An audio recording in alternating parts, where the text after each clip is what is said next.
Okay, people. So an action film is always good to kind of, I don't know, shake things up. It's like an aperitif. You know what I mean? If you've been watching some heavy things or some, genre things, throw in a little action, cleanse the palate, jump into some other shit. Feel me? So, yeah, I thought I would check out Blackout. Right, so this is the new film from Sam Macaroni. I kind of feel it's probably not pronounced macaroni, but that's what it looks like, right? It's written by Van B. Nguyen. It is produced by Michael Mendelsohn. Um, Executive produced by Jim Steele, Natalie Perota, Joe Mundo, Angeles Morales, Robert M. Melik, we got Santiago Garcia Galvan, Daniel Farag, associate produced by Letty Camacho, uh, Bavad Karim, co-produced by Jason Sally, Reza Sixo Safai, Kimberly Hines, line produced by Charles Arthur Berg.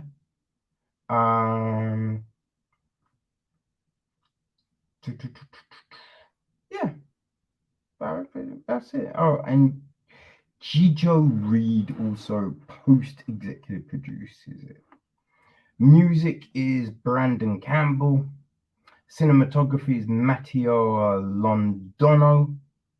Lawrence Cohen edits the film. Chadwick Struck does the casting. Ryan Kershaw, production design. Art direction is Carlos Gamboa and Shannon Kemp. Costume design, Chris Deskins and Atzin Hernandez. Makeup, we got Fabiola Galvan and Caesar Perlot. So, yeah, now our cast. Oh, we got Josh Duhamel as Kane, Abby Cornish as Anna, and throughout the film, I'm looking at her character. I'm thinking, I know you from somewhere. Like I can't put a name to the face, but yeah, it's Abby Cornish. Again, the same with Nick Nolte. I'm looking, I'm like, who the fuck is that? It's Nick Nolte. He plays Ethan McCoy. We got Agent Jackson Jacobs, played by Lou Ferrigno Jr. I didn't even know Lou Ferrigno had a kid. Learn something new every day, people. Eddie is played by Omar Chaparro. Jenny is Barbara DeRigel. Carlos is Jeru Medina. Diego is Herman Del Riego. We got the general played by Pedro Lopez. Miguel Edison Ruiz. Benny G is Danny Farag. Mr. Chen is Marco Torres. Agent Marino Dillinger is Elizabeth Irene.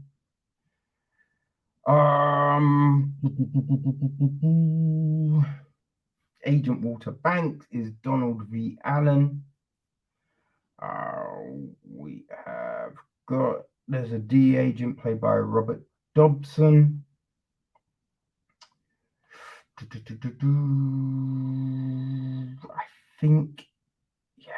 think that's it. I think that's our main group of people. So the gist of the film is this. A man wakes up in a hospital with no memory and quickly finds himself on the run in a lockdown hospital with the cartel on his trail. He scrambles to find his true identity in the most vicious way. Bam. So, yeah, this is one of them films, right? Action all the way. We got a guy who is trying to figure out, am I good? Am I bad? Who the fuck am I? Who can I trust? All of that jazz, right? And yeah, so we start off just with this kind of we've got this footage, right? There's a guy coming into a house, another guy with a case. He's like running. Then we see him in a vent. The guy in the house, you know, he's looking around. It looks like he's pressing security codes. House blows up, right? Guy with the case, he gets out. He's in a car.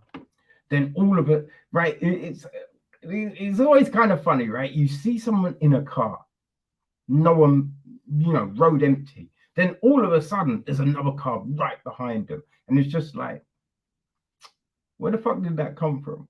You know what I mean? And it's just like, all right, I get some cars are real fast, but for someone to get up on him that quickly, his car has to be just on flats.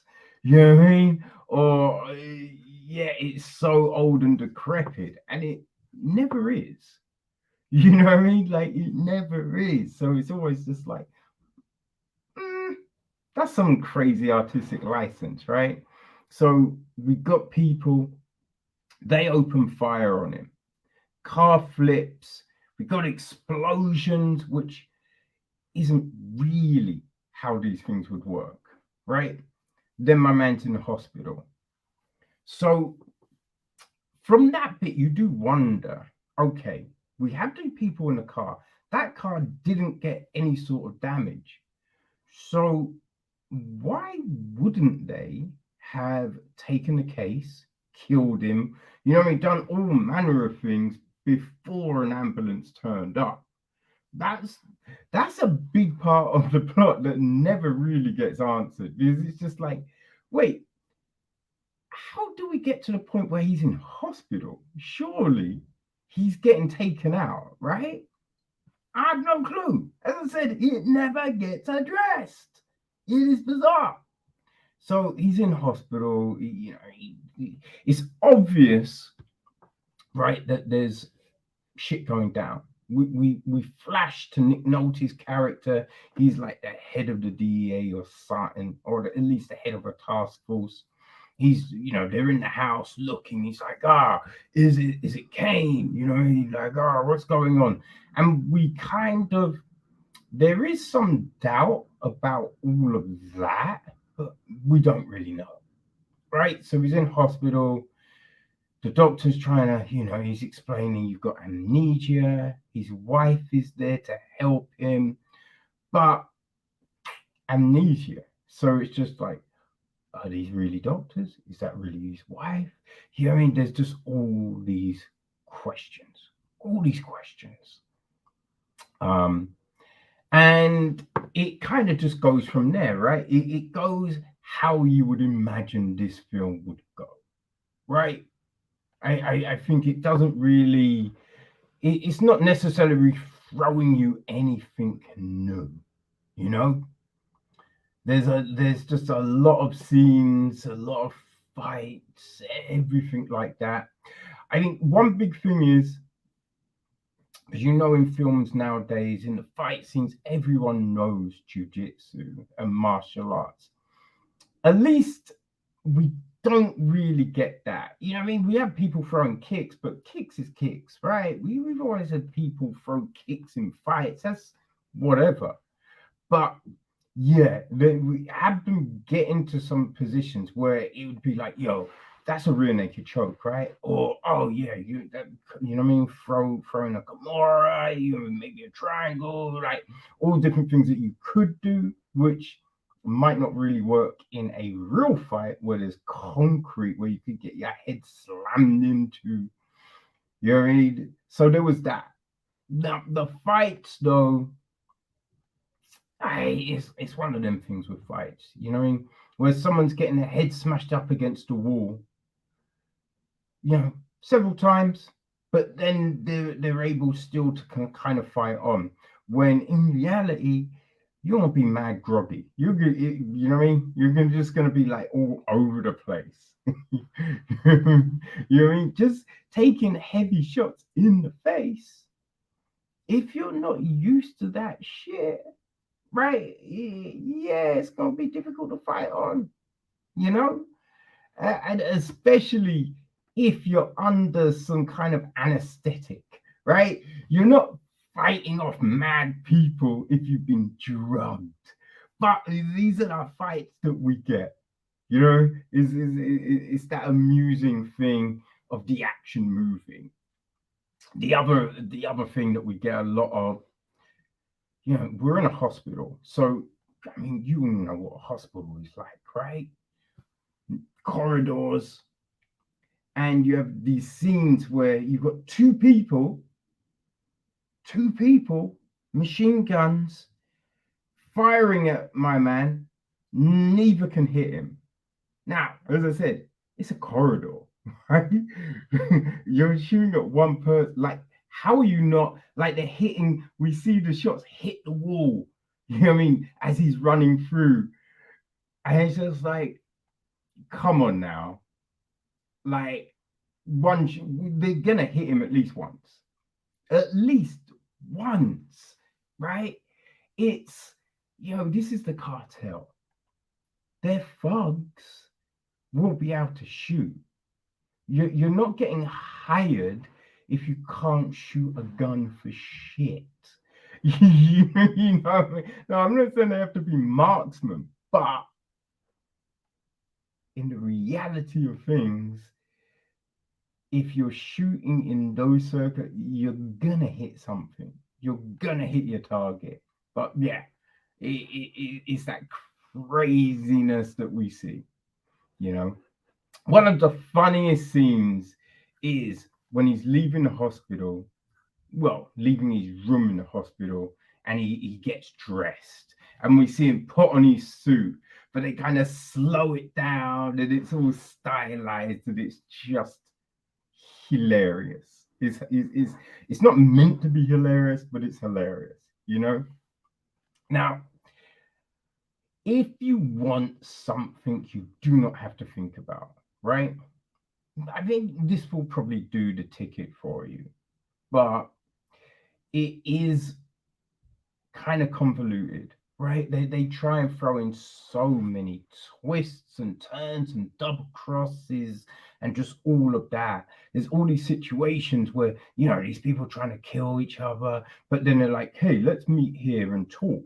And then they'll either talk or they'll say a few things, then start shooting each other, right? With no provocation. And it's just like, okay, you can do that once, but you're not meeting up multiple times when the first time went down someone trying to kill you. You know what I mean? There's just too many of these things that you're just like, no. You know, come on.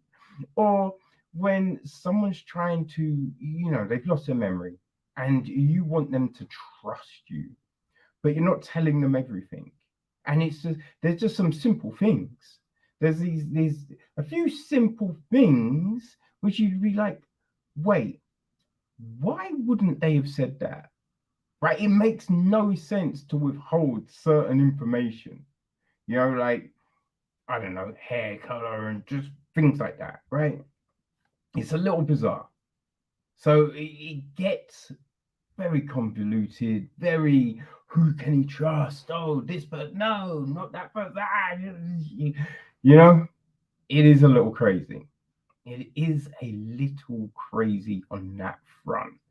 And I think you never really quite get the gist of it all because it's all a bit like, what? You know what I mean? There's just so many opportunities for people to get killed, but they're not getting killed. You know, yeah. It's an odd one, but as I said, if you want something that which you don't necessarily have to think about, because even when thinking about it, the story is still all over the place. But it's just that typical action movie, right? This is the type of action movie that goes straight to DVD or video back in the day. You know what I mean? That's what this is. So if that's what you're looking for, if you liked films like oh gosh, I mean it was Centuro, right? You know, the guy on the motorbike and all of that. If you like stuff like that, right? I think there was another one on Netflix earlier in the year, The Raiders or something like that. You know, I think it was like Chinese and Korean, kind of, you know, all of that kind of malarkey. That's your jam. Then Blackout. You know, I think yeah, it will satisfy that itch for you, but it's not Memento. You know what I mean? Someone trying to remember, but it's not that, right? But hey, not everything can be, right? So yes, Blackout is on Netflix, people. If it sounds like something you would want to watch, go check it.